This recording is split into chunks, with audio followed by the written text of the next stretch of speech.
I like that. And now I think I understand why Rebecca Black also covered this song. It makes me want it more.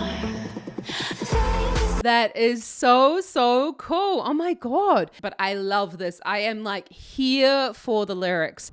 Kia ora and welcome. My name's Zoe Stevie and I am your vocal coach for today because we are going to be taking a look at Addison Rae with Fame is a Gun. We're going to be breaking down what is she up to with her vocal technique and how you can create these sounds. Let's just get straight to seeing what Addison Rae is doing. I love this song. We did Rebecca Black already, so like I'm super pumped to see the original.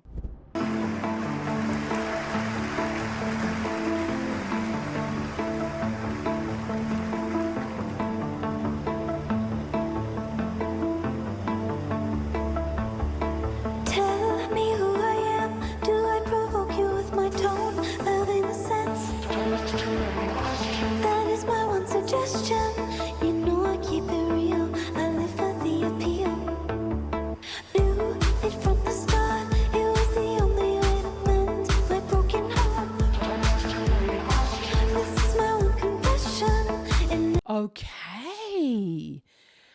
So actually the Rebecca Black version wasn't so far away from the original. Ooh, I like it. Okay. Interesting though. Oh, I'm going forward. Interesting the difference in the timbres, right, between those two singers. I will put the Rebecca Black version up at the end. Very interesting. Okay. We've got a higher larynx position with a bit of falsetto. Let's just watch that again. Oh, I'm intrigued. Tell me who I am. Do I provoke you with my tone? Loving the sense. That is my one suggestion. You know I keep it real. I live for the appeal. Knew it from the start. It was the only way to mend my broken heart. This is my one confession. It never was enough. I always wanted more. Okay, I am not really too sure if she is singing this live because she's doing lots in the background, but we're going to take it as being a live performance. So falsetto is when actually the retinoids or the retinoids, depending on where you're from, they are the things that open and close the vocal folds. They actually rock back and the vocal folds become stiff. And that's what we're getting right from the start.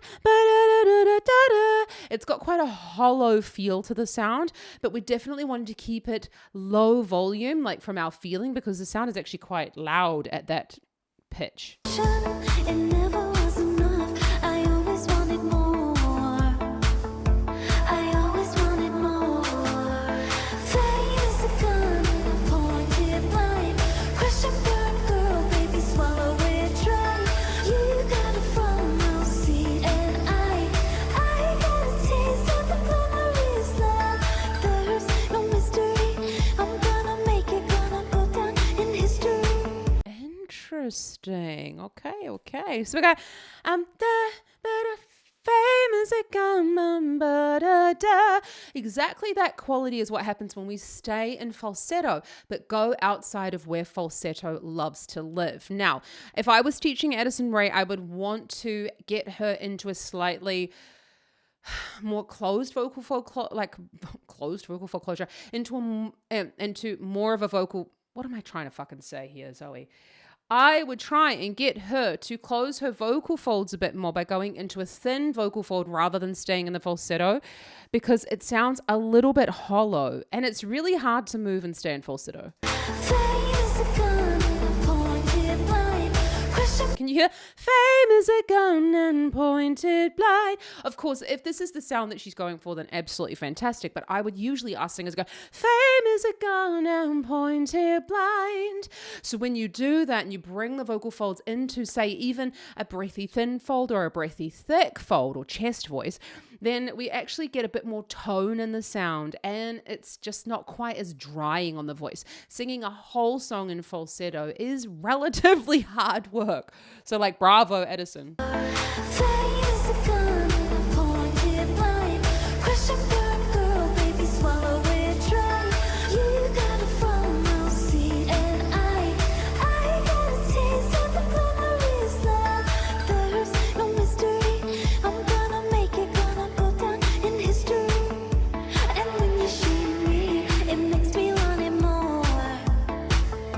It makes me want it more. Fame is a gun and I pointed mine. Question burn, girl, baby. Okay. I really like this Addison Rae. She's an influencer, right? I think I've know very, very little about her. But I love this. I am like here for the lyrics. And now I think I understand why Rebecca Black also covered this song. Because yeah, fame has not been very nice to her over like the last, I don't know, since she came out with Friday, which is also a banging song, by the way. So when we've got this,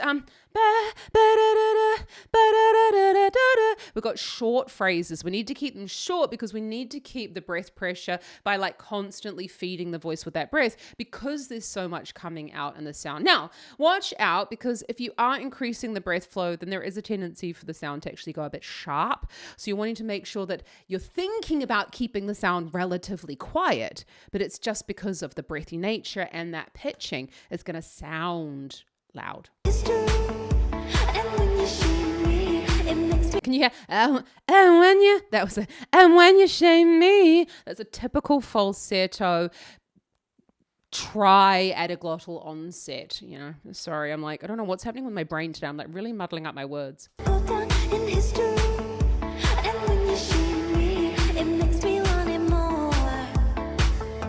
It makes me want it more. That's interesting. It makes me want it more. That's a very interesting choice to speak on a falsetto. Now, some people can actually speak on a falsetto. So sometimes when I say speak on pitch, that doesn't work for every singer. So how the fuck do you know if you're speaking on like on falsetto, or like how do you get out of it? How do you tell? I have a free lesson for you down in the description below. It's my 3-day Find Your Chest Voice challenge, because if you're going to get out of falsetto, you have to find your glottal onsets and your proper chest voice position. So I've got that for you. I've got you covered. Yeah. So you can test these things out. It makes me want it more. Fame is a gun and I pointed mine. Question burn, girl, baby, swallow it dry. You got a front row seat and I got a taste of the glamorous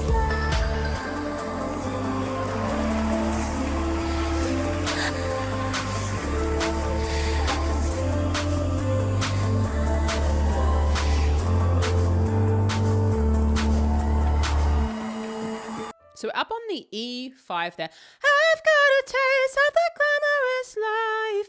And we actually need quite a lot of tongue tension in order to sing with falsetto up there, because if we don't tighten the area of the larynx above the vocal folds, then it's actually going to be, I've got a taste of the glamorous life. Depends how loud you want the sound to be. So if you're looking for a louder falsetto sound or a louder, extremely breathy sound, we need to almost squeeze the top part of the larynx, and that involves squeezing the tongue root as well.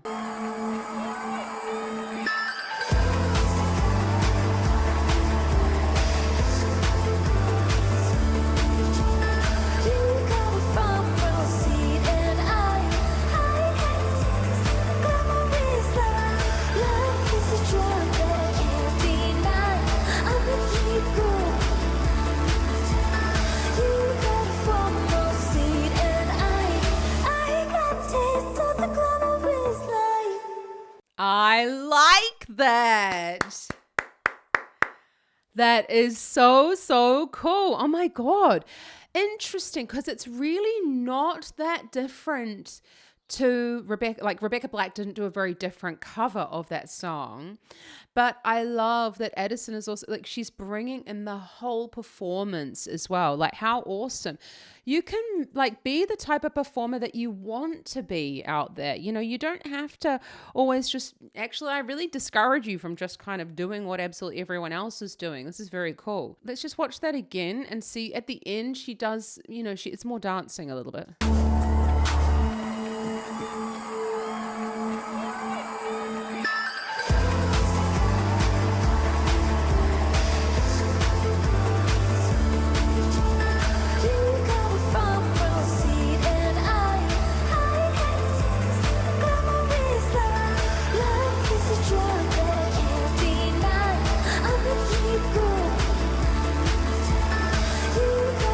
Oh, Oh, that's so cool. So did you hear that? Ba-da-da-da-ba-ba-da-da. This is exactly what I was saying earlier, that is kind of where the voice really ultimately wants to go, because we've gone out of where the falsetto loves to be. And that's where I would have expected it to go at the beginning. So I'd be really interested to talk about Addison, about why did she make that artistic decision? Was that also about the movement as well? And was that about volume? Could have been about volume as a ba-da-da-da-da-ba-da-da. So that's going from the falsetto down into the thicker vocal folds. You could also call that mixed voice as well, because it's a lighter chest voice. It's not like she's going ba-da-da-ba-da-da-da-da, which would be switching into a really thick, well, what's really thick? It's very dependent and subjective on everybody's voices, but that would be thicker vocal folds. So again, it's really about deciding what you want to do with your own voice and how you want to sound in this moment. I got a taste of the glamorous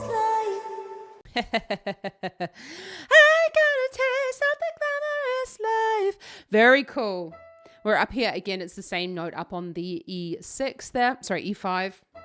E6 is way up there. The I've got a taste of the glamorous life. We need to make sure that we've got a high tongue. We've got a high larynx position there. And it's actually quite short, sharp, high breaths. I love that we saw that Addison wasn't overworking in the abs. She had, you know, even though she was dancing, it's not about gripping in the abdominal muscles. It's about using the internal abdominal muscles in order to support the sound.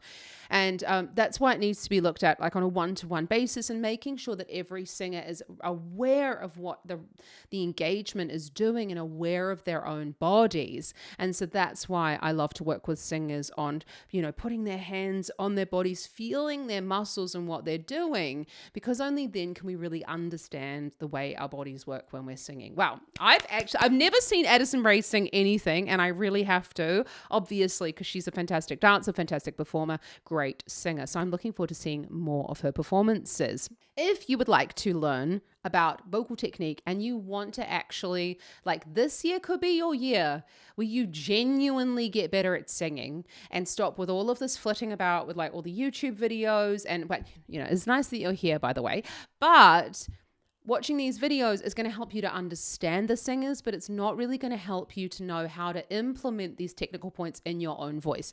And it's honestly not just as easy as like telling you sing a little bit quieter. We really do this in a step-by-step way. So if you would like to learn exactly what to do, how to practice, and when you should be practicing with your singing, you can apply for singing lessons down in the description below. I would love to see you. I'm going to put the Rebecca Flack for, cover of the song up here. That's what I promised you. Have an awesome rest today. Just remember, anyone can learn to sing. This is all a muscle. It's just a muscle. Ka kite anō.